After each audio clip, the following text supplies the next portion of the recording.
Metalgintzako lan gatazkak luze jo du. 11 hilabete daramatzate lan hitzarmena negoziatzen. FEBEN patronalak eta La Comisiones Obreras eta UGT sindikatuek tarte horretan gainera 6 greba egunetara deitu dute sektoreko 52.000 langileak. Sindikatuek ezinbestekotzat jotzen dute beharginen eros ahalmena bermatzea. Patronalaren eskaerak aldiz ez du bermatzen erosketa ahalmen galerarik ez izatea. Horrez gain, lan baldintzen hainbat atzera pauso proposatu dituela ohartarazi dute sindikatuek. Egoera horrela, Bizkaiko Metalgintzako plataformak iragarri du grebara dituko dituela sektoreko langileak azaroaren 28tik abenduaren 2 arte. Hala ere, bihar prentsaurrekoa emango dute xehetasun gehiago emateko. Elak bere aldetik mobilizazioak gogortuko dituela ere jakinarazi du. Iker Casanova EH Bilduko legebiltzarkidea izan da gaur gurean gonbidatu nagusi gisa eta berak halaxe iritzi dio gaiari, entzun. Bide horretan aurrerapauso zehatzik ematen ez baldin badira, aste bateko grebaragoaz, hortaz, ikusiko dugu. Patronala gogor dago, arlo honetan eta orokorrean, azken urteotan patronalari politikatik eman zaio eskatzen zuen guztia maila guztietan, eta arrotuta dago, gotortuta eta gogortuta dago, eta horri aurre egiteko, pulso bat aktibatu egin da, ez? Zorionez, Bizkaiko Metalean, bai aurreko negoziazio prozesuan, bai oraingoan artikulatu egin da borroka nahiko zabala, ez daude sindikatu guztiak bateratua, baina guztiak bentsat aldarrikapen antzekoen inguruan artikulatuta daude, eta espero dugu deseagarria izango zen arratsaldean akordio batera. Gabon, bestelako lan gatazka batzuei erreparatuta, aurten bigarren aldiz mugagabeiko grebara deitu dituzte Hego Euskal Herriko garraiolariak datorren igande gauerditik aurrera. Arrakasta izan zuen martxoko deialdiak Bilboko portuan batez ere, baina ikusteko dago zer gertatuko den oraingoan. Orduan ez bezala protestarekin batez egitea erabaki baitu garraiolari autonomoen erakunde handienak. Jon Altuna, sindikatuko bozeramailea. Gobernu edo administrazionetik agindu ziren hainbat gauza, eta, 6 eta hauetan ez dugu ikusi, orduko afera edo arazoa konpondu diranik, baina sortu diranik, gure aldarrikapenak aztertzeko fororik, edo, asko ez aldatu egoera.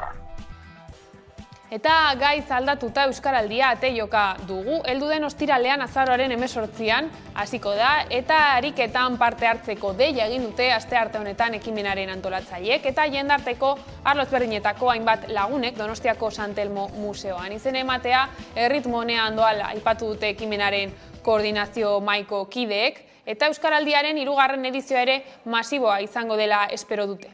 Euskaraldia ez da euskararen aldeko kanpaina bat. Euskaraldia da hizkuntza ohituretan aldaketak eragiteko egitasmo bat, ariketa sozial bat. Denak bultzatzen gaitu urrats bat egitera. Eta horixe da aurten ere behin eta berriz azpimarratu nahi izan duguna. Zein izango da zure erronka aurtengo Euskaraldian?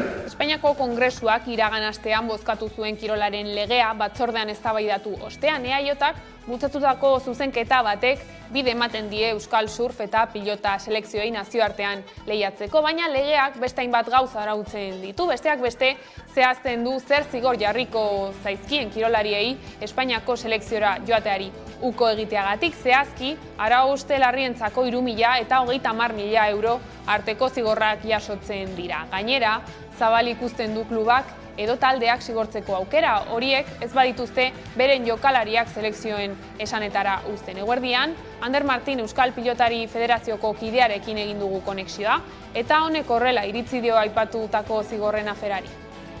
Ikusten dugu, ez? Kontraesan handia dago, batetik esaten dabe Euskal Selekzioaren onarpena eta gero Espainiaren kontrakoa. Orduan, kontraesana dauz, ondino nik ez dut uste horri dana oso argi dagoen, eta argitu arte, tentu zibili gargara ondino. Eta Zestoako udalak esan du, orain dauzkaten datuekin, ezin dutela babestu Piaspe proiektu eolikoa. Azpeitiko udalaren ostean, Zestoako udala ere bildu da herritarrekin. Statkraft enpresak Azpeitia, Errezil eta Zestoa artean eraiki nahi duen Piaspe proiektu eolikoaren inguruko azalpenak emateko. Azpeitiko udalak esan zuenez, ez daude proiektuaren alde itxu-itxuan, baina nabarmendu zuen klima larrialdiaren aurrean ekiteko garaia dela, eta Statkraften proiektuak eredu propio bat lantzeko aukera eman dezakela jabetza partekatuaren bidez. Ordea, Zestoako udalak gogorrago hitz egin du webgunean jarri duten ohar batean. Adierazi du, gaur egun eskura dauzkaten datu urriekin ezin dutela haize erroten proiektua babestu. Eta Siemens Gamesaren akzioak erosketako eskaintza publikoaren barruan Siemens Energy Group taldeak iragarri du kaleratze gehiago egitea aztertuko duela. Siemens Gamesaren negozio ataleko lanpostuen inguruan langilerian beste doikuntza bat egiteko aukera aztertuko da. Gaineratu duenez, irailaren 29an iragarritako 2009 kaleratzeei gehituko litzaizkioke balizko beste horiek. Oraingoz, hipotesi gisa planteatzen bada ere, asmoa adierazte hutsa esanguratsua dela iruditzen zaie sindikatuei, eta nekea eta haserrea azaldu dute, langileak mobilizatzeko prest direla aurreratu dute.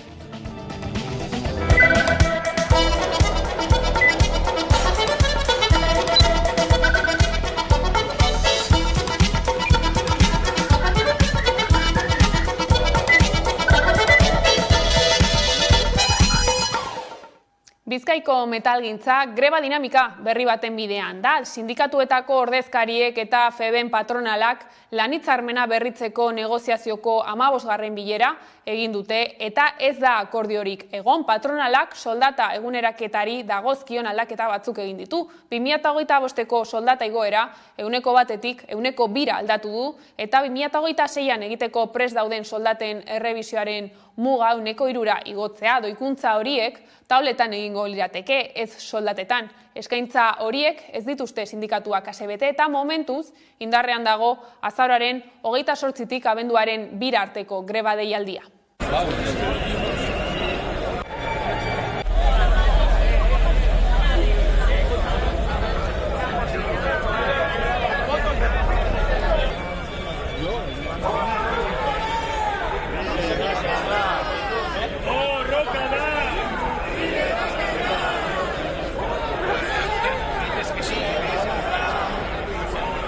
Daude eskatzen metaleko langileak. Eskatzen dutena da soldata igoerak duinak, eta ez dutena nahi ere da bere lan baldintzetan atzerapausorik. Hori momentu honetan da mahai gainean dagoena patronaleren aldetik.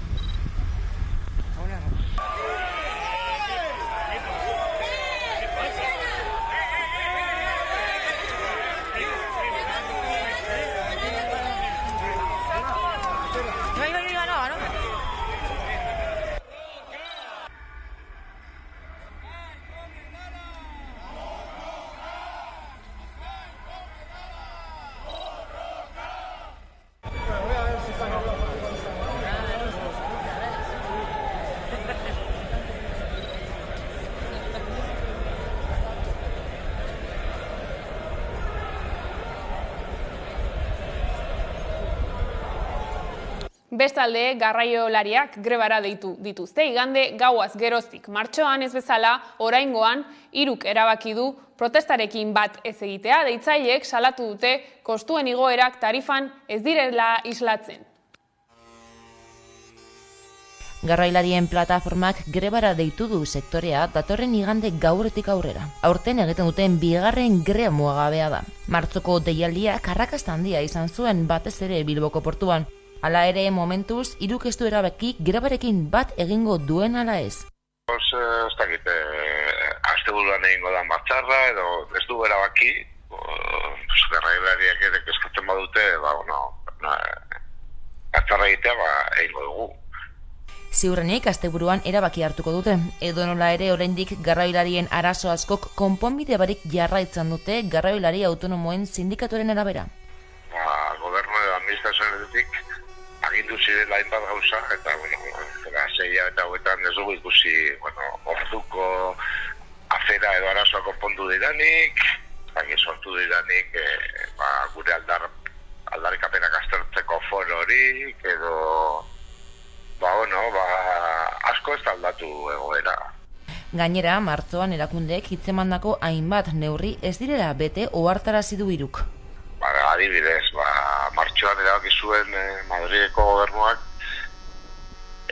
garraiolarriak erretiratu behar izateko laguntzak 10 milioitik 20 milioira pasatzea. Baina 2023ko aurrekontuan berri 10 milioi bakarri daude jarrita, ez balako gauzako, ez eski ondo iruditzen. Hori bai, martxoko grebaen ondoren, bultzada bat izan zuten tarifak igotzeko akordioek. Izan ere, garraioaren eskaerak gutxienekoak dira. Garraioak ez du asko eskatzen, baldintza du batzu lanerako, albada 60 urteekin erretiratzea, eta gero, jokabide makurren kontrola, ez. Bere aldetik, Ibermatikako langileek greba egin dute ELA Comisiones Obreras eta UGT sindikatuek deituta. Behar ginen gehiengoak lanuztearekin bat egin du. Urtarrilean hasi zuten Ibermatikako hitzarmen kolektiboa negoziatzen, orain arte baina zuzendaritzak ez dituela baldintza duinak mahai gainean jarri salatu dute. Egoera horrela, 3 greba egunetara deitu dute sindikatuek. Gaurko 2. greba eguna izan da, protestak egin dituzte Zamudion, Bilbon, Gasteizen eta Donostian. Ibermatikako, Donostiako, Zamudioko eta Gasteizko langileek greba egin dute ELA Comisiones Obreras eta UGT sindikatuek deituta. Behar ginen gehiengoak lanuzterekin bat egin du gainera sindikatuen arabera. Langile gehienak greban daude. Urtarrilean hasi zuten Ibermatikako hitzarmen kolektiboa negoziatzen, orain arte baina zuzendaritzak ez dituela baldintza duinak mahai gainean jarri salatu dute. Egoera zein da, negoziazio kolektiboan gaude, hitzarmena negoziatzen ari da, eta urtarriletik hasita, azaroan gaude, eta orain arte enpresak ez du baldintza duinik mahai gainean ipini. Urrian greba ditu zuten ere, baina bertan bera utzi zuten enpresak negoziatzeko borondatea erakutsi zuelako. Itzutzak izan ziren ala ere. Urrian greba egun bat deitu genuen, baina enpresak negoziaziorako konpromisoa hartu zuen eta 3 bilera egin genituen, eta horregaitik deskonbokatu egin zen greba. Baina 3 bilera ostean, baldintzak berdinak dira enpresak mahai gainean ipintzen dituena. Egoera horrela 3 greba egunetara deitu dute ELAK, Comisiones Obrerasek eta UGTek. Soldaten igoeran KPItik, azpitik ipintzen du, eta beste baldintza batzuetan ere, ez da heltzen gure baldintzetara. Beraz, erabaki dugu 3 egun hauek greba egitea. Bestaldetik, Euskal Autonomia Erkidegoko aurrekontuei helduta, Ekonomia eta Ogasuneko sailburuak eta bere taldeak 2023ko aurrekontuak negoziatzeko bilerak hasiko dituzte. Bihar, EH Bildu, Elkarrekin Podemos eta PP Ciudadanos legebiltzar taldeetako ordezkariekin. Bingen Zupiria, Eusko Jaurlaritzako bozeramaile eta kultura eta hizkuntza politikako sailburuak agerraldia egin du Gobernu Kontseiluaren osteko ohiko prentsaurrekoan. Gobernuko eledunak adierazi du prest daudela hitz egiteko, negoziatzeko eta akordioak egiteko. Jakitun gara bizi dugun une ekonomikoak argi ilunak dituela, eta horregatik etorri litezken zailtasunei aurre egiteko moduko proiektu bat prestatu du Eusko Jaurlaritzak. Eta proiektu horretan garrantzi berezia eman die inbertsio publikoari eta berrikuntzaren aldeko apustuari. Kontu publiko hauen helburu nagusia izango da ekonomia suspertzeko sortu behar diren baldintzak sortzen laguntzea eta era berean enplegua sortzea posible egingo duten baldintzen alde lan egitea. Bilkuraren atarian, Euskal Herria Bilduk Jaurlaritzari egingo dizkion proposamenak eman ditu jakitera. Nerea Kortajarenak adierazi duenez, erabakiak hartzeko unea da, aukera politikoak eta ekonomikoak ematen baitira. Hala, Maialen Iriarte taldeko bozeramaileak gehitu du, Jaurlaritzak logika zarkituarekin segitzen duela, esan duenez, aro aldaketan gaude eta epe laburreko neurri paliatiboak hartzeaz gain, egiturazko neurriak eskatzen ditu horrek. Egun bizitzen ari gerenari ezin zaio logika zaharretik erantzun, baina Jaurlaritzak logika zaharkitu horretan ainguraturik jarraitzen duela iruditzen zaigu. bere aurrekontuak betiko eskemari jarraitzen diote, kontinuistak eta kontserbadoreak dira, esan genuen bezala, eta guri ustez hauek ez dira aro aldaketarako aurrekontuak, gainean ditugun ziurgabetasunak eta erronka handiak heltzeko balio ez duten aurrekontuak direlako. Guk aurrekontuak ez ditugu herri akordio bat bezala ulertzen, baina uste dugu balio behar duela aro aldaketa honetan herri bezala ditugun erronka handi horiei erantzuteko. Miren Gorrotxategik ere, prentsaurrekoa eskaini du biharko bilerara zein asmo eramango dituen azaltzeko. Hain zuzen ere, datorren urterako aurrekontu proiektuaren inguruan, Eusko Jaurlaritzarekin akordioa lortzeko borondatea duela argitu du gaur Elkarrekin Podemosek. Aurkeztu zaizkigun aurrekontuak zaigu iruditzen bat eta tozenik gaurko egunak eskatzen duen horrekin eta testuinguruarekin. Alde batetik ikusten dugu gobernuak nahiko propaganda egiten ari dela aurrekontu hauekin titulariak ematen aurrekontu hauei buruz hitz egiten duenean. Esaten duenan adibidez, inoiz baino diru gehiago sartuko dela aurrekontu hauetan gastatzeko, gasto publikorako, eta 14.250 milioi izango direla, esan ez, inoiz baino gehiago dela. Esan izan dugu aurretik ere, ez dela egia. Ordea, Nafarroako gobernuak eta EH Bilduk aurrekontuen laugarren ituna sinatu dute jada legegintzaldiaren laugarren eta azken kontu orokorrak dira. Honakoak eta EH Bilduren abstentzioari esker ahalbidetuko dira. Ostiralean eman zuten akordioaren berri eta gaur Elma Sainz ekonomia kontseilariak parlamentariei aurkeztu dizkio.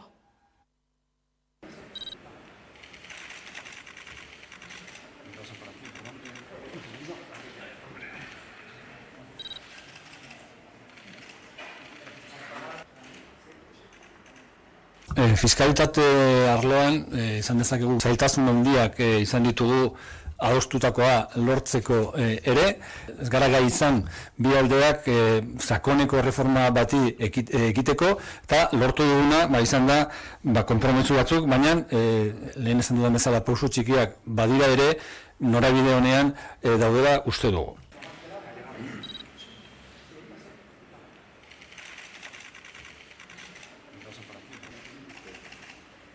Es un proyecto de cuentas generales de Navarra y para Navarra, con más de 2.700 millones de gastos dedicados a salud, a la educación, a los derechos sociales, con casi 250 millones de euros destinados a políticas financiadas con los fondos europeos Next Generation, que van a ser, y de hecho son ya, palanca que va a empujar el cambio de modelo productivo que debemos llevar a cabo. Estoy convencida de que hoy a esta Cámara hemos traído el mejor proyecto de cuentas generales posible en el contexto actual.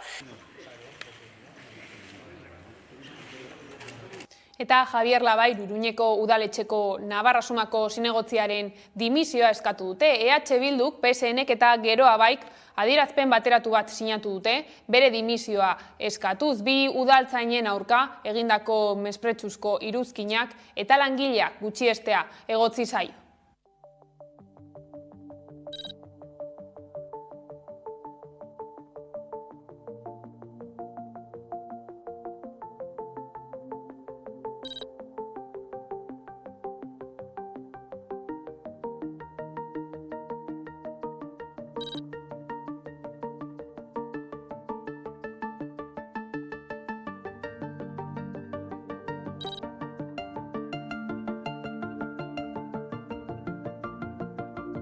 Dimita porque realmente esta ciudad no se merece un concejal que miente, un concejal que es falso, un concejal que es difamador y un concejal que es cobarde. La puerta de salida la tiene ahí enfrente. ¿Se acuerda? ¿Se acuerda, no? Esas son las palabras que me dijo usted cuando destapamos el asunto de la grúa. Pues a lo mejor deberá usted repasarlas a ver si le son de aplicación. Desde luego nosotras tenemos claro que solamente por lo del jueves no merece usted seguir en el cargo.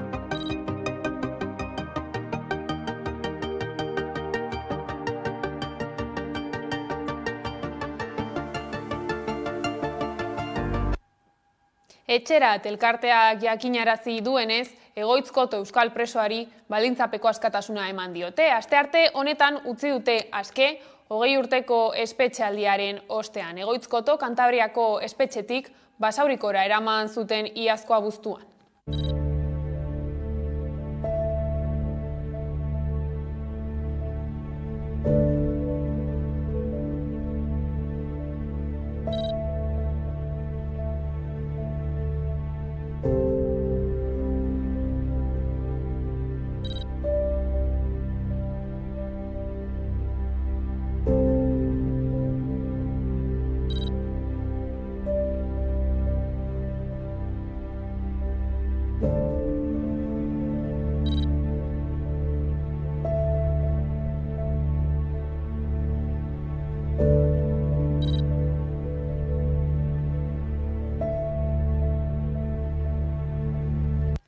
Iker Casanova, EH Bilduko legebiltzarkidea elkarrizketatu dugu gaurkoan, gurean gaur magazinean. Araba, Bizkaia eta Gipuzkoako 2023ko aurrekontuen aurreproiektua izan du hizpide eta nabarmendu du aurtengo aurrekontuek eta iazkoek kopuru berbera dutela inflazioa kontuan hartuz gero. Hau da, aurrekontuak oso urrun daude, garai historiko honetan izan beharko luketenarengatik. Bada kantitaterik handiena, baina inflazioaren efektua kontutan hartzen badugu, aurtengo aurrekontuak eta iazkoak kopuru berbera daukate. Are gehiago, kontutan hartzen badugu urtean zehar aurrekontuak gaurkotu egin dira, diru sarrera berriak egon direla, aurten gastatu dena, dagoeneko gastatu dena, bada horrengo urtean gastatzea aurre ikusten dena baino gehiago. Beraz, alde kuantitatibo horretatik sorpresa gutxi eta arrakasta gutxi. Are gehiago kontutan hartzen badugu diru sarrera bereziak egon direla Europatik, malgutu egin direla gastu arauak eta beraz zorpetze gaitasuna handiago dela, eta baita ere egoerak eskatzen digula talka politika ekonomikoak aurrekontuetan ere. Beraz, kuantitatiboki oso urrun dago gure beharretatik, fiskalitatean sartu gabe eta diru sarrera berriak indarrean sartzeko aukera aipatu gabe, baina hori importantea da. Eta gero, kuantitatiboki ez badira beste munduko gauzarik, kualitatiboki ere uste dugu oso urrun daudela momentuak eskatzen duen aleginetik eta orientaziotik.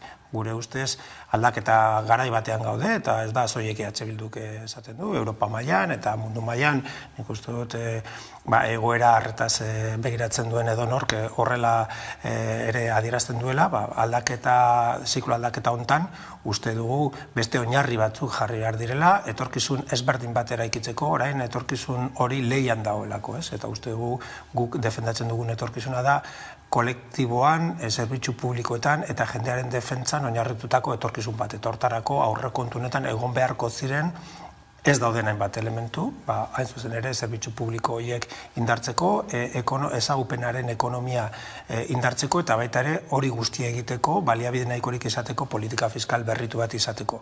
Beraz, lehenengo azterketa eta bigarren azterketa batean esan dezakegu aurrekontu hauek behar denaren oso urrun daudela. Era berean, legebiltzarkideak azpimarratu du Eusko Jaurlaritzak EH Bilduren babesa edo abstentzioa nahi badu neurri zehatzak hartu behar dituela. Funtseskoak diren hainbat gaitan, Azpiazuri helarazi diogu, esan du, gai estrategikoen egiturazko aldaketen proposamena eta jendea babesteko berehalako larrialdiaz neurriak ere proposatuko dituztela. Fiskalitatearekin eztabaida mundu osoan irekita dagoela dio eta azpimarratu du Jaurlaritzari dagokiola politikoki fiskalitateari buruzko eztabaida lideratzeko erantzukizuna. Fiskalitatea da, eztabaida hauetan, pasilloan dagoen edo gelan dagoen elefantea. Jaurlaritzak beti esaten du fiskalitatea ez dela eztabaidatzen legebiltzarrean, legez horrela delako eta eskuduntza aldundien eta batzar nagusitako eskuetan dagoelako, baina azkenean aurrekontuen definizioa, aurrekontuen kuantifikazioa fiskalitatean oinarritzen da. Eta uste dugu, lehen aipatzen duen mundu mailan arroldaketa baten aurrean gaudela, eta fiskalitatea ere eztabaidagai da mundu osoan. Fiskalitateak behar duelako aldaketak garai berrietara egokitzeko eta instituzio publikoi emoteko behar dituzten elementu ekonomikoak jendea babesteko, zerbitzu publikoak indartzeko eta baita ere politika ekonomiko proaktiboak egiteko norabide egoki batean. Beraz, gu bai fiskalitate inguruan neurriak eskatuko ditugu eta pentsatzen dugu edozein eztabaida aurrekontu eztabaidatik ezin dela atera gai hau. Energia trantsizioari dagokionez, azpimarratu du 3 elementu nagusi izan behar dituela energia berriztagarrien aldeko apustua, energiaren kontsumoaren murrizketa eta energia ekoizteko eta merkaturatzeko sistema aldatzea entzun. Importantea dela asmatzea azterketan, askotan politikan historiko hitza erabiltzen da eta desgastatzen da eta galtzen du bere benetako esanahia, baina uste dut une historikoetan gaudela. Ez dut uste kapitalismoaren amaieran gaudenik, baina bai, behintzat kapitalismoaren aro baten amaieran. Sovietar Batasunen erorketa sortu zen munduko orden berria ditu zen, globalizazio neoliberala, 30 urteko ziklo bat izan da, eta hori amaitzen ari da, eta begibistan dago, ez dago mundu unipolarra, multipolaridade batera pasatzen ari gara, eta transizio ezberdinak emoten ari dira, gehienak era katazkatzu batean, transizio energetikoa, transizio teknologiko bat ere bai, transizio geopolitikoa bat, gu mai gainean jartzen dugu ere, transizio errenten banaketan egiteko beharra. Zer egin behar du, ondo irakurri, ondo ulertzea transizio horietan beti pulsoak artikulatzen dira, interes kontrajarriak mai gaineratzen dira, eta alde bakoitzak egin behar du indarra, inteligentziarekin ere bai, idazten ari den etorkizun hori gerturatzeko euren interesetara. Gure kasuan, ezkerreko interesa dira jendearen interesak, ez dira interes pribatuak, ez dira enpresen interesak, orduan guk eragin behar dugu momentu enten, publikotasuna eta kolektiboa dena defendatzeko, zerbitzu publikoa defendatzeko, fiskalidade justuagoa defendatzeko, gure planetaren sostenigarritasunarekin bateragarriak diren politika sozioekonomikoak garatzearekin, zaintza arloan ere iraultza bat emoteko. Gai zaldatuta berriz izan dugu inoiz izpide, Arabako mahastiak sormarkaren estatutuak oraindik ez dira onartu eta geldirik dago izapidea. Urriaren amaieran Eusko Jaurlaritzak baimendu zuen behin-behinean. Orain, Europaren baimenaren zain, Arabako Foru Aldundia, Eusko Jaurlaritza eta Abra biltzekoak dira sormarkaren araudia onartzeko. Urriko azken asterako zegoen aurreikusita bilkura, baina ez da gertatu. Era berean, Arabako Foru Aldundiko aldun nagusiak, Ramiro Gonzálezek, Errioxako Kontseiluari akordioa eta elkarrizketa eskatu dizkio. Urriaren 18an EAEko aldizkari ofizialak jaso zuen Arabako mahastiak zigiluaren behin-behineko baimena. Estatutuan merkaturatzeko ahalmena ematen die ardoa sormarka berriaren barruan zabaldu nahi duten upategiei. Hala ere, mahatz bilketa amaituta zegoenez, 2024ko uzta izango da izendapen berriarekin merkaturatuko den lehena. Baina hori egia izateko estatutuak onartu behar dituzte. Horretarako Eusko Jaurlaritza, Arabako Foru Aldundia eta Abra elkartu behar dira eta sormarka berriaren araudia onartu behar dute. Hasieran urriaren azkeneko asterako aurre ikusita zegoen bilera. Hala baina, Ramiro Gonzálezek, Arabako Foru Aldundiko ahuldun nagusiak iragarri duenez, oraindik ez dira bildu, beraz ez da aurrera pausorik eman. No se ha producido todavía esa reunión. No hemos sido convocados todavía, no tenemos todavía una fecha prevista. Ingurumaria honetan aipatzekoa da Errioxako Kontseiluaren desadostasuna. Adierazi duenez sormarka berriaren aurka dago eta alduen neurri legal guztien bidez oztopatu nahi du. Eta hala izan da, udalbatza antolatu zuen EAEko aldizkariaren argitalpenaren ostean, eta errekurtso bat jarri zuen behin-behineko baimen horren aurka. Gauzak horrela aldun nagusiak hausnarketa egiteko deia eskaini dio. La insistencia en requerir del Consejo Regulador pues ese diálogo y ese acuerdo, es sentarse a hablar para ver cómo podemos avanzar por este camino. De momento, pues estos llamamientos no han tenido éxito, pero yo estoy convencido de que lo van a tener. Abrak berriz adierazi duenez, laster hasiko dira lanean eta bilduko dira sormarkaren araudia onartzeko eta behin-behineko baimena aurrera eramateko. Bestaldetik, Pirinioetako mendien omenez, bizi den mendiaren alde lelopean egingo dute Lurramaren 17. edizioa. Mendiak etxaldeen eta laborarien bizimoduan duen garrantzia jendeari ezagutaraztea izango da aurtengo azokaren xede nagusia eta Hamaika Telebista zuzenean izango da bertan. Bueltan da Lurrama Biarritzeko irati aretoan. Azaroaren 10 ospatuko da laborarien azoka garrantzitsua.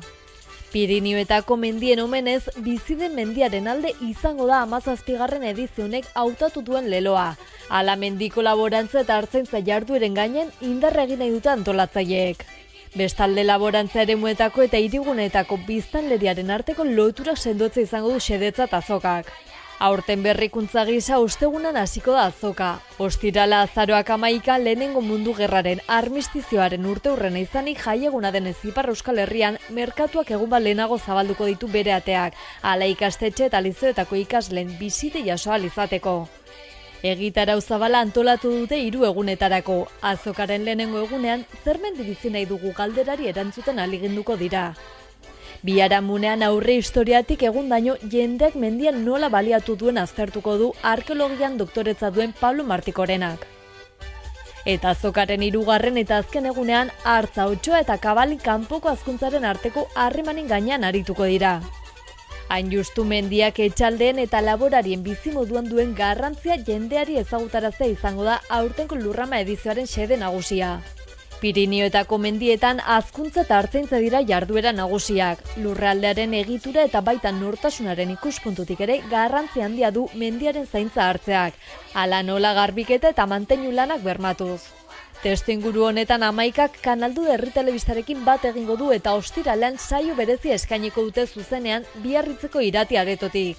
Arratsaldeko 8:00 9:00 piztu 11 eta bat egin Lurramarekin. Elkarrizketak, solasaldiak, erreportaiak eta gehiago zuzenean Miarritzetik.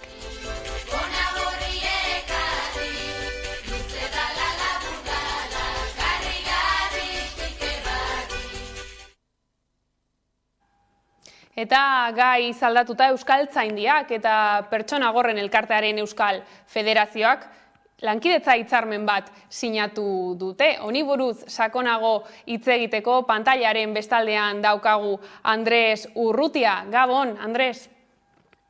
Gabon, zuei eta ikusle guztiei. Bueno, azaldu pixkatxo bat, zein da hitzarmen honen xedea? Egia esan behar baldin bada, itxuran behintzet, pentsa daiteke itxura xumea duela, baina nik uste dut itxura xumea baino esan nahi handia dagoela. Eta esan nahi horretan dago besteak beste, Euskara bera eta gorren mundua, beraien artean oso hurbilak izan ez direnak, nola edo hala hurbiltzea eta hurreratzea. Zeintzuk izango dira egingo dituzuen jarduerak hitzarmen honen barruan?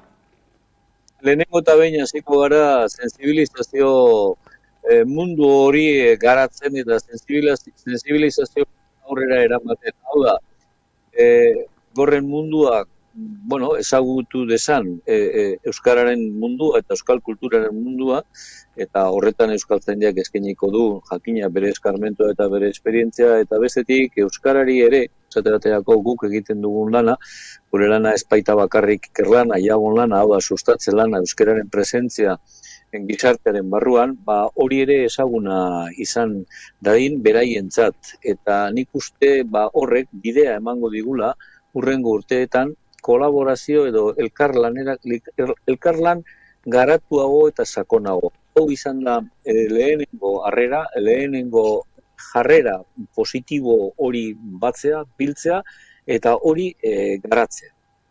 Euskal Gorren Elkartetik adierazi dute, ez da hitzarmen hau beharrezkoa zela. Zergatik da garrantzitsua zuentzat ere horrelako hitzarmenak aurrera eramatea? Esan dudan moduan, azken baten da presentzia bat bermatzea eta presentzia bat markatzea, azpimarratzea. Azken batean mundu hori, ez daiola eta Euskara ere ez dela arrotz mundu horrentat. Hainbat eta hainbat jente bizi da, hain zuzen ere, Euskaltzaindiaren nire aldetik eta berean Gorren Federazioan ikuspegitik, biok ondarroko esperientzia eta ondarroko bizimodua izan dugu, eta horrek ze esan nahi du, halako inguru Euskaldunetan horrelako kontuak eta horrelako egoerak ematen direla, eta zabalik eta irekita egon behar dela Euskaltzaindia, errealitate hoiei kasu egiteko Euskararen eta Euskal kulturatik. Guk pauso hori eman dugu, eta uste dugu pausu hori emanez, aukera izango dugula seguru asko luze baino lehen, beraiekin batera jardunaldi batzuk egiteko, argitalpen batzuk egiteko, eta elkar ezagutzeko eta elkar topatzeko. Euskara gure gizartearen errealitate bat da. Horren kontua, elkartearena, beste errealitate bat da. Bi errealitate horiek hurbiltzea, urreratzea, bat egitea, garrantzitu. Sektore desberdinez osatutako gizarte batean bizi garelako, eta sektore desberdin hoiei erantzun bat eman behar zaie. Eta erantzun hori eman behar zaie normaltasunetik, egunerokotasunetik, eta euskara bera ere horretan sartuta. Bueno, Andres, gertutik jarraituko dugu hitzarmen honen nondik norakoak, bestalde ere galdetu nahi nizun, pasaden astean albiste izan zen, ezta? Guraso batzuk, Azia izena jarri nahi izan zioten bere alabari, eta zuek Euskaltzaindiatik esan zenuten txosten bat egingo zenutela honen inguruan, haientzat. Zer nolako irakurketa egiten duzu gai honen inguruan? Guk oso argi daukagu eta onomastika batzordean aspalditik ari gara lanean. Gure lana modu bitan egiten dugu. Alde batetik, ditugu gure adituak, gure espezialistak biltzen dutenak material osoa, lehendik historiatik datorrena, euskal historiatik datorrena, eta gaur erabiltzen dena jakiteko izenak, euskal izenak zein diren eta nola erabiliak izan diren. Eta bigarren lana da, erakunde aholku emaile ofiziala garen neurrian, ziurtagiriak ematen dizkiogu, hain zuzen ere, ematen dizkiogu horrei gurasoei, emateko zu, hau erabili daiteke, ezin daitekeela erabili. De facto, guk egina daukagu eta aspalditik onartuta, bai justizia ministeriotik eta bai bestelakotik, instantziatik erakunde aholku emaile ofiziala, berriro diot, zerrenda bat, eta horretan sartzen dira, berez eta besterik gabe onartzen diren izen. Azia, etzen horretan sartua. Besteak beste, ez delako eguneroko erabilera ez daukalako.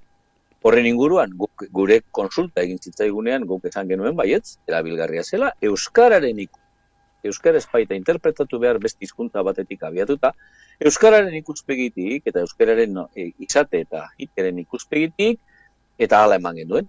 Epaileak ulertu du bere eskubide osoarekin, eskubide esan nahi dut bere potestate edo ahala bera, hori ezin daitekela horrela egin. Gurasoek hortxe daudela eta guk eskaini izan dioguna, are sakonago, are zabalago izan daiteken froga moduko bat, txostena egiteko prest gaudela. Uste dugulako hasia delako horrek betetzen dituela hizkuntzaren ikuspegitik behar diren baldintza guztiak euskal izena izateko. Auzi hori ere gertutik jarraituko dugu orduan. Andres, mila esker gurekin egoteagatik. Zuei, ikuslei eta hurrengo batera arte. Hurrengor arte.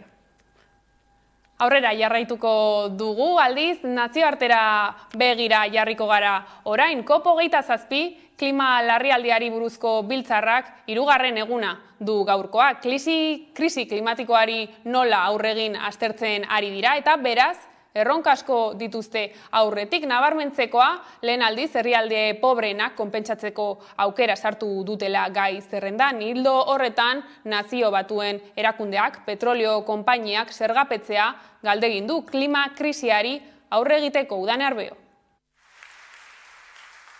Klima babestu eta krisi klimatikoari aurre egin nahian, 200 herrialde inguru bildu dira goi bilera klimatikoaren 27. edizioan. Luzaroan zintzilik egon den gehi bati heldu diote. Aurten lehenengoz, agenda sartu dute herrialde garatuenek pobrenei kalte ordaina emateko aukera. Kalte ordainak klima aldaketaren biktima diren garapen bidan dauden herrialdeei, klima aldaketak eragindako kalteengatik. Ildo horretan iritsi da Antonio Guterres Nazio Batuen erakundeko idazkari nagusiaren eskaria. Mundu osoko estatuek erregai fosilen enpresei zerga berezi bat ezartzea energiaren prezioen gorakadarengatik jasotzen ari diren apartako irabazien gainean. Eta gobernuek eskuratutako diru hori bideratzea klima krisiaren ondorioz galerak eta kalteak jasaten dituzten herrialdeak laguntzera. It is time for nations to come together for implementation. It is time for international solidarity across the board. solidarity that respects all human rights and guarantees a safe space for environmental defenders and all actors in society to contribute to our climate response. Nabarmendu duenez, bete behar morala da herrialde aberatsenek kalte ordainetarako funts bat eratzea, eta eskatu du bide horri argi bat taxutzeko epe zehatzekin. Egun bizi dugun egoera larria gainditzeko ezinbesteko zaio du herrialde industrializatuenen eta gainerakoen arteko elkartasun itun bat lortzea. Akordio hori sustatzeko ardura bereziki Amerikako Estatu Batuena eta Txinarena dela uste du, munduko bi ekonomia handienena. Baina azpimarratu behar dugu ez Txina, ez India, ez da Errusia ere ez daudela Egipton egiten ari diren goi bileran.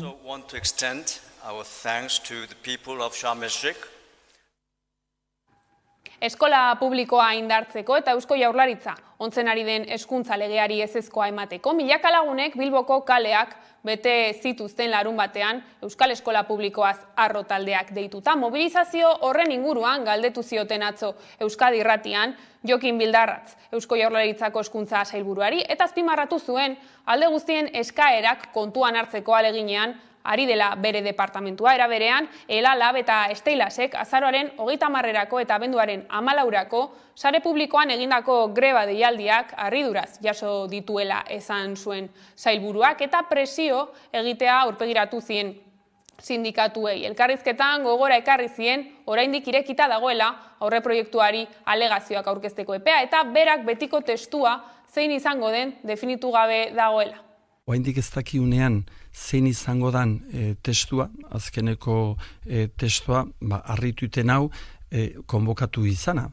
Azkenean ezautu gabe zer dan testuaren literalidadea ja konbokatzea greba batez. Orduan, nik uste ez daukala hezkuntzak momentu honetan behar duena da. Pandemiaren aurretik gure aurrekontua 2.900.000 euroko aurrekontua zen. Momentu honetan, pandemia eta gero, 3.200.000 pasatxo milioi euroko aurrekontua da. Horrekin zer esan nahi dut, gobernuaren apostua oso sendoa dela. Gauza korrela, konexioa egin dugu eguerdi honetan, Nagori Turrioz Esteila sindikatuko kidearekin deitu dituzten greba eta mobilizazioez aritu zaigu, besteak beste iritzita ez ere aldatuko duen lege bat dela entzun. Ikasleak ekitatiboki eskolatzeko dekretua ala deitzen da, aurreko astean onartutakoa, eta funtzean diru publiko ordaindutako ikastetxe guztietan plazak erreserbatu beharko dituzte ikasle zaurgarrientzat. Nola baloratzen duzue? Guretzat jakina da, hau ez dela irten bidea, behin eta berri esan dugu. Guretzat segregazioari konponbidea jarri nahi badiogu, egituraz segregatzen duen sistema dualarekin amaitu behar dugu. Eta hori aldatu ezean nolabait, bai pentsatzen dugu kritikak isilarazteko partxeak baino ez direla. Eta gaina, ez da kasualitatea ez da ere aspaldi, asmo gisa azaldu zitzegun neurri hau, momentu zehatz honetan publiko egitea, ez? Nolabait ere, pentsatzen dugu honek izan dezaken oihartzun mediatikoa alde batera utzita, argi dugu berri honekiko mesfidati izateko arrazoi asko baditugula ere, ez? Lehenik eta bain, ulertu barra daukegu zehaztasunak ez ditugula ezagutzen. Hau da, dokumentu osoa ez dela publiko oraindik, bai? Eta bestetik ere, datorren 6 urteko itunak arautzen dituen agindua ebatzita dagoela. Hau da, hau joan den ikasturtean ekainean edo argitaratu zen, bai? Eta denek ulertu ezagun, agindu horrek egiten duena da, arautu zenbat lerro edo ikasle izango dituen ikastetxe pribatu bakoitzak. Hau da, datorren 6 urteko ikasle kopuruak badakizkigu dagoeneko. Beraz, orain hori mugatu nahi bada, lehenengo bestea indargabetu beharko litzateke. Eta hori, zaila izango da bestela neurri hau benetan aplikatzea. Eta ere, horrela izango balitz ere, guk maiz azaldu dugu, baita plaza honetan ere, eta ez ditugu errepikatuko, ez? Baina Kataluniara begiratzea baino ez dugula ikusteko, hau ez dela irten bidea. Ikasle zaurgarriak merkantzia balira bezala erabiltzea baino ez dela ituna jasotzeko, eta hori ez dela inklusioa, hori beste zerbait bada. Larun batean Bilbon egin zen mobilizazio bat, eskola publiko azarro plataformak deituta, eta horrelako mobilizazioak eta grebak tarteko ahots ugari agertu dira aurreproiektu honen aurka. Uste duzu tartea egongo dela legearen behin betiko testuan eragiteko? Hori da helburua, ez? Guk ere, greba korretarako deitu ditugu. Entzun dugu sailburuan izbait esan ez, greba preventibo bat edo dela, baina guk esango genuke helburua eraginkorra izatea dela, ez? Nolabait, gure ustez bide guztiak agortu ditugu eta bestelako aukerarik ez digute utzi, ez? Behin eta berriro modu publiko eta pribatuan gure ekarpenak ditugu eta entzungur egin digute. Orduan, beraien helburua argi dago beste bat dela, eta nik uste kontutan izan behar daukagula dokumentu hau legebiltzarrean garatu dela, hezkuntza komunitatearen iritzirik gabe, baina orain gizarteak hitz egiten ari dela, ez? Eta argi dagoena da, aurreko legeak 30 urte iraun bazuen ere, zaila izango dela lege honentzat bizirautea gizartearen nahiaren kontra jotzen badu.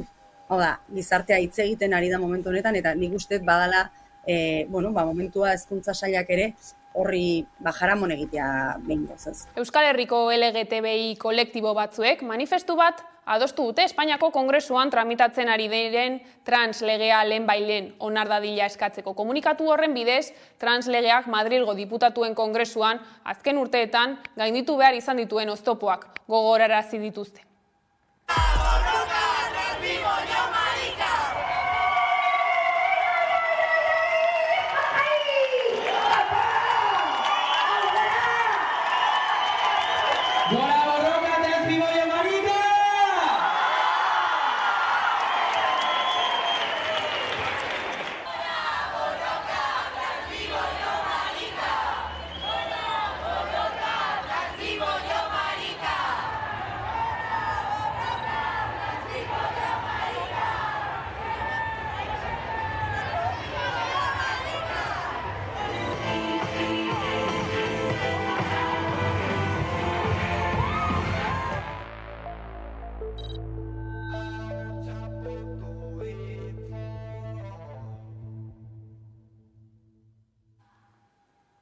Eta azken orduko bat, txanodun batzuk sartu dira Ezpala tabernara, Iruñean, Osasuna Barcelona partidua baino lehen. Taberna suntsitu dute eta 3 zauritu izan dira. Auzo asanblada bat deitu dute biharko, 7:30 aldera, Iturramako auzokideak.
Eta kulturarloan Euskaraldia hasteko 10 egun falta direla, herritarrek ariketa sozialean parte hartu eta izen emateko deia egin dute hainbat eragilek Donostian. Izen ematea.euskaraldia.eus gunean egiten ari dira hau bizi eta belarri prestak herriz herri txapak banatzen ere hasiak dira.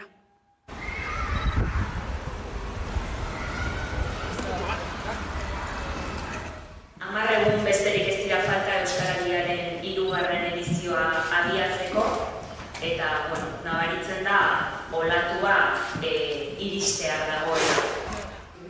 Milioi bat pasatxo, Euskaldun gaitasuna egon badago, baina zailtasunak ditugu hizkuntza ohituretan eta erabilera aukeretan, hau da entrenamenturik onena. Aurtengo Euskaraldia abiatzeko, beraz, gero eta tarte gutxiago dugu izena emateko eta lehenengo eta behin animatzea izena eman ez dutenei izena ematera. Euskaraldia ez da euskararen aldeko kanpaina bat.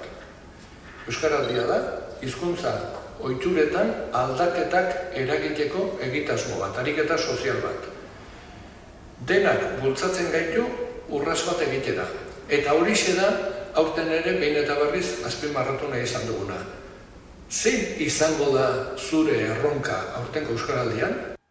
Euskaraldiaren testuinguruan, Pantailak Euskaraz taldeak pantailaldia egitasmoa abiatuko du ostiralean. Azaroaren 11tik 18ra mota guztietako pantailetan euskarazko edukiak erabili, kontsumitu edo sortzeko erronka joko diete herritarrei. Bi helburu nagusi ditu ariketak, euskarazko ikus-entzunezkoen kontsumoa sustatzea eta euskarak pantailen munduan dituen gabeziak azaleratzea.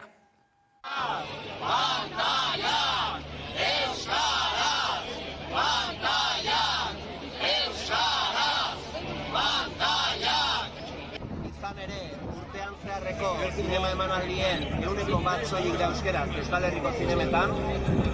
Streaming plataformetan euskararen presentzia ez da 0,1% iristen.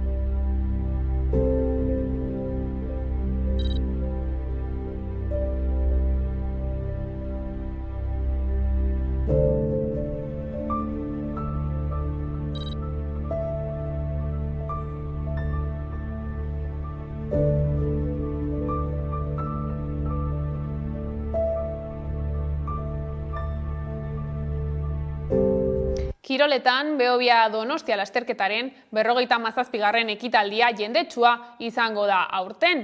Igandean izango da eta gozatu da aurtengo leloa. Iaz baino ia 4.000 pertsona gehiagok hartuko dute parte. Koronavirusaren pandemian jokatutako lehen ekitaldia izan zen eta horrek eragin izan zuen jende gutxiagok izen eman zezan ikusi.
Madrilgo kirol legeaz eta Euskal Selekzioen etorkizunaz aritu gara eguerdian Ander Martin Euskal Pilota Federazioko kidearekin. EAJak bultzatutako zuzenketa batek bide ematen die Euskal Surf eta Pilota Selekzioei nazioartean lehiatzeko, baina legeak beste hainbat gauza arautzen ditu, besteak beste zehazten du zer zigor jarriko zaien kirolariei, Espainiako selekziora joateari uko egiteagatik, entzun.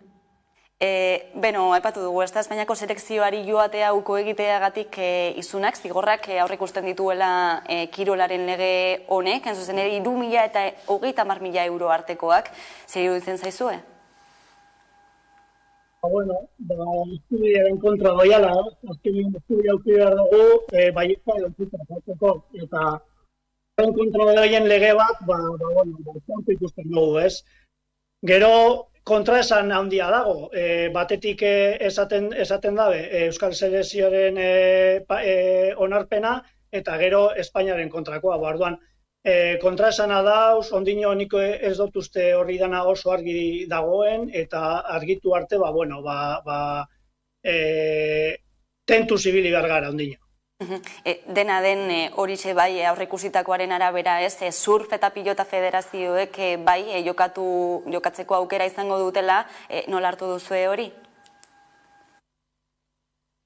Bueno, azkenean harrituta geratu ginean, ez gendun espero olako notiziarik, eta, jakinda ez da lain erreza. Azkenean politikoki erabaki dela, lege bat sartu dutela, baina lege horretan oin pasau egin behar da senadutik, eta gero ja kirol legetik eta pasatzeko Consejo Superior de Deportes CSD horretan onartute izan behar gara selekzio moduan, eta baita ere nazioarteko pilota erakundean ebe bai, ez? Beti gure kontran egon diren horrek gure alde bozkatu behar dute. Orduan, ondino lan asko dekogu aurretik, eta horretan hasi beharko gara. Lege honek ez usten dituen zirriki du eta kontra esan guzti horiekin eta aipatu duzunarekin ere argi gelditzen dena da euskal selekzioetarako bidea luzea izango dela oraindik ere.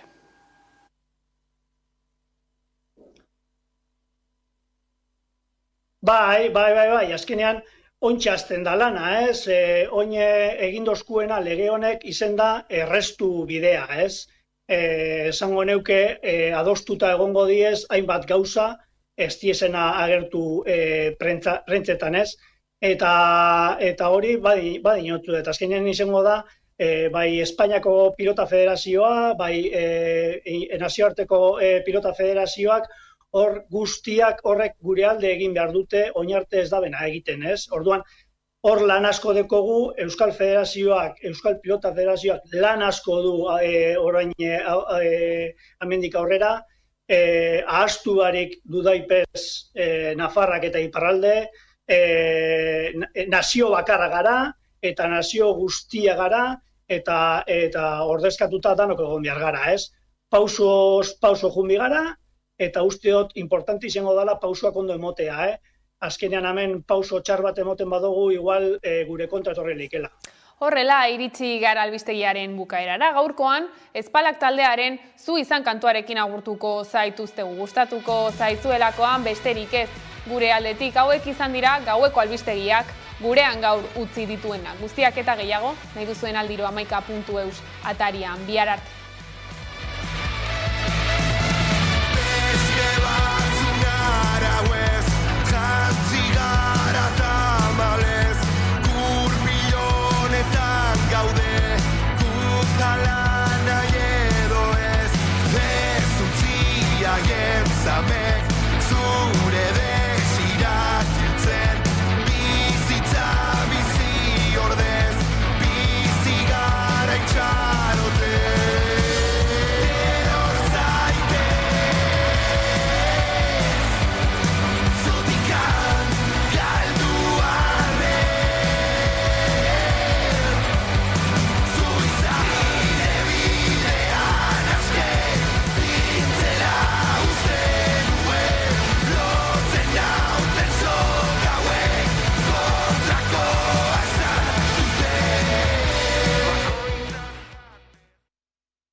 Kaixo, gaur Zangotza bisitatuko dugu. Bazatozte gurekin, guazen!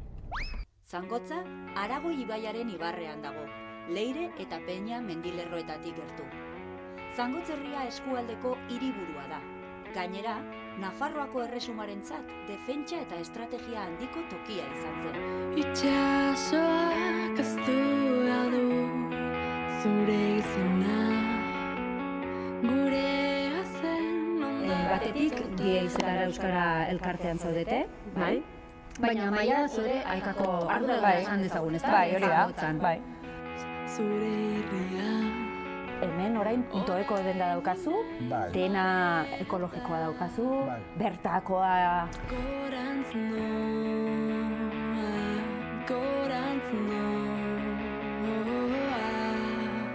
Sonia! Kaixo! Zangotzako zinegotzia. Bai. Eta baita Zangotzako argazkilaria. Bai, ere bai. Ongi algaude hemen. Argiztapen aldeetik eta ongi gaude. Bai, primeran. Aterako gara superguapas.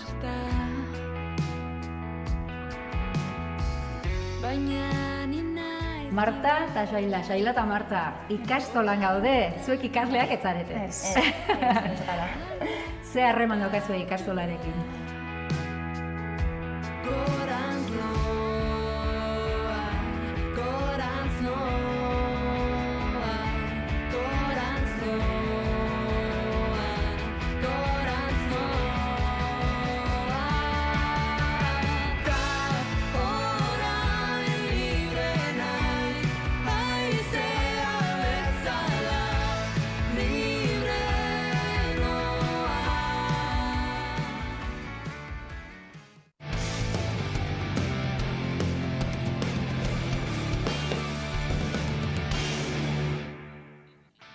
Argi gauzak okerrera baiti joaz, bai Ameriketako Estatu Batuetan, baita Euskal Herriko bertsolari txapelketa nagusian ere.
Gaur badakit dena dela, nire izan nintekela.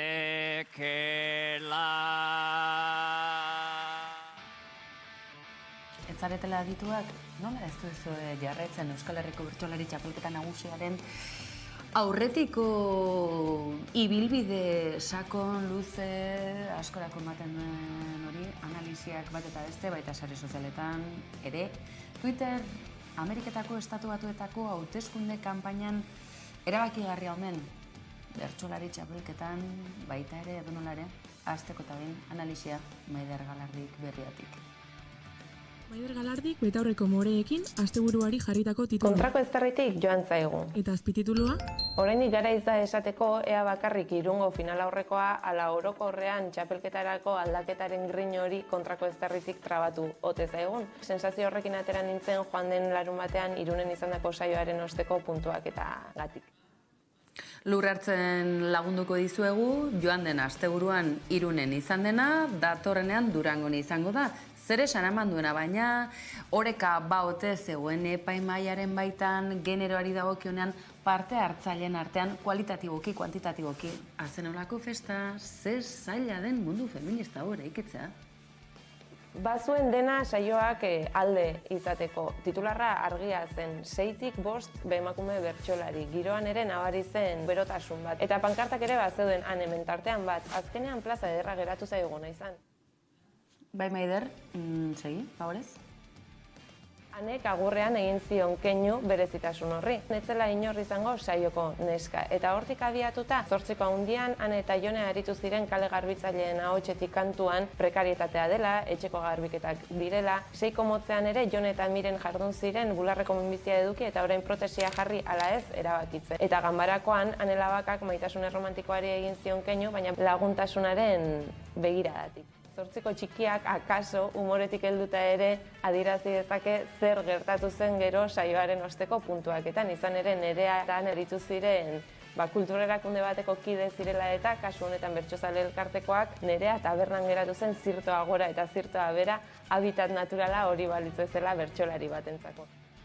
Badakizu gainera modan dagoela aktualitateari buruz labur-labur hitz egitea, minutu baten guztiaren berri nolabait azaltzea, baina bertsolari txapelketa nagusiak hainbesterako ematen duenez, 2 minutu dira, baina izue, gehiago entzun nahi dugula?